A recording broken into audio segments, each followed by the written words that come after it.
Now, instead of talking about the Wano events and stuff that's going on in Wano, I don't want to talk about that, whether it's theories, predictions, or things I want to see, simply because I just don't want to be wrong so quickly. Like, you make a video, 2 days later, you're wrong. I mean, one, it's just not good for views. Two, I just don't want to be wrong that quickly. I want to enjoy what I'm thinking, think about it for some time, maybe if I'm wrong in the future, I don't care, but like, not that quickly, man. So with that being said, I want to talk about the Warlords, right? And what's happening with the Warlords now. And before I get into this video, obviously guys, if you haven't subscribed yet, what are you waiting for? It's free. It's right there. It's one button. You forget about it. You just come back to the channel and watch the videos. And second thing, if you're new to this channel, it's your first video, whatever, in the description of all my videos, I always leave a spoiler tag in case you're not up to date. You just know how much of the series you have to have seen in order to watch the video and not be spoiled. So, check that out. Check out my other videos knowing that.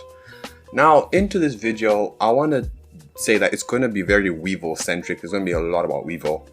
And just before I get into Weevil, let's just quickly go over some of these other people, because I think that the main idea I have here is that all the Warlords will be associated with a Yonko figure.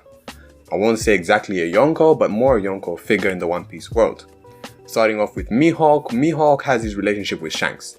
Now, it may not be like they're buddies, and I'm not saying that Mihawk is going to go under Shanks or join the Redhead Pirates, but that association will be more known in the world, and so there will be that association, and maybe some people will exaggerate it to the point where it's like, oh, if you mess with Mihawk, you mess with Shanks, and that's a Yonko crew and a Warlord. From a Warlord, that's danger, people might exaggerate it to that level, but there will be that association. Same thing with Buggy. Buggy will never want to ever be under Shanks. Never. So Buggy might be one of those things where it's like he's like an allied pirate, the way Whitebeard had his allied pirates, and Buggy might just be able to like go off, do his own thing, find Captain John's treasure, but be able to pull the Shanks card every once in a while. Be like, Shanks won't be happy with this. Shanks is gonna come after you. Shanks is gonna do this, but still be his own person. And whenever he sees Shanks, he's like, nah, I don't care. No, don't need you. So that's Buggy, right? Boa, of course, we've already seen she has her relationship with Luffy, which will just become even more public than it is once, stuff goes down. That might help the Kuja pirates a bit, just help against some inconvenient attacks, I would say. It won't really help against, the admirals and everything, but it will help against inconveniencies, smaller pirates, people trying to do this and that. Even the Navy would have to be more careful about how they did everything. It helps against that kind of stuff. And then, of course, another one that we have is Kuma. Kuma may leave Marijua, maybe he won't. If he doesn't, it doesn't really matter at this point. Maybe he's just lost forever. If he does, he'll probably be with the Revolutionaries, who another Yonko figure in the One Piece world. You don't mess with them, really. So that's Kuma's story. Who else do we have here? I feel like I'm forgetting someone. Let me check real quick before I skip someone by accident. Okay, so Crocodile, I'm going to skip over Crocodile for now. I'm not going to talk about Doflamingo, he's in prison. Law is his own person. He's like more pirate and, kind of thing on his own, following the Supernova Worst Generation feel. I feel like Crocodile for me, as far as I'm concerned, is like kind of like Worst Generation. Just, he doesn't really act out too much. He's one of those pirates who I feel is on that level of Worst Generation kind of thing, but we'll only see him later on. He's still like building himself up to do something. So we'll leave Crocodile out of this video for now. Who else do we have?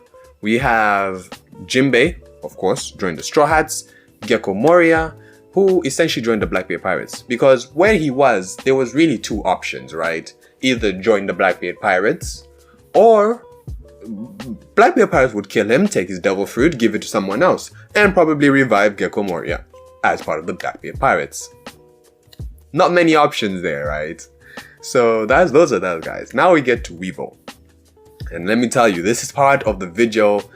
If you want just, objective thoughts and all that kind of stuff, that part of the video is ended, right? This is now an agenda. That's what this part of the video is. And this is my agenda for Weevil to join the Kid Pirates, right? Put them back on that level where we can say Kid Pirates and Straw Hat Pirates, these are rivals for real, right? Maybe they're not fighting each other directly, kind of rivals, but these are rivals, right? And why would Weevil join the Kid Pirates, or what, where, how? Like, one, first of all, strength-wise, it makes sense, right? If Kid Pirates got that boost in strength that Weevil has, that would be great. Now, as to how that would happen, one, we just need to consider, you know, Weevil and Baki not being together. That can go one of three ways. Either, simplest one, Bakin dies. Whether it's Marco and the Remnants, Blackbeard, the Navy, Bakin dies under some circumstances. That's easy.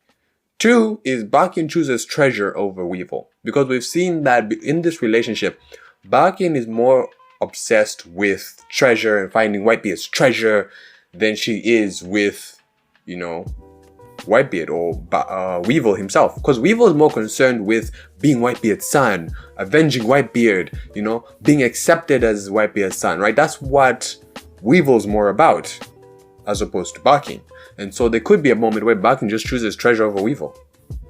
And then the third one is where, you know, they are against each other at odds. And this would probably happen if they went to Sphinx Island. I don't know who would be there, but probably at least one person from Whitebeard Pirates to explain that no, there is no treasure here. It's just this island. And in this island now, there is basically just people living their lives. And Bakin probably wouldn't believe that. She'd be like, okay, let's turn this place over, look for this treasure. It has to be here in his homeland. Weevil would be like, what? This is my dad's homeland? For real? Okay, I don't know if I want to destroy this place. And Bakin's like, no, we have to find his treasure. We will be like, no, but it's my dad's place. And then easily like that, they're at odds. You know, maybe they walk away after that. Maybe Weevil beats Bakin up. Who knows what will happen? But, you know, something will happen and then they will be at odds and Weevil can do his own thing. Now, can Weevil do his own thing? Yes, he can. Because I don't believe Weevil is dumb.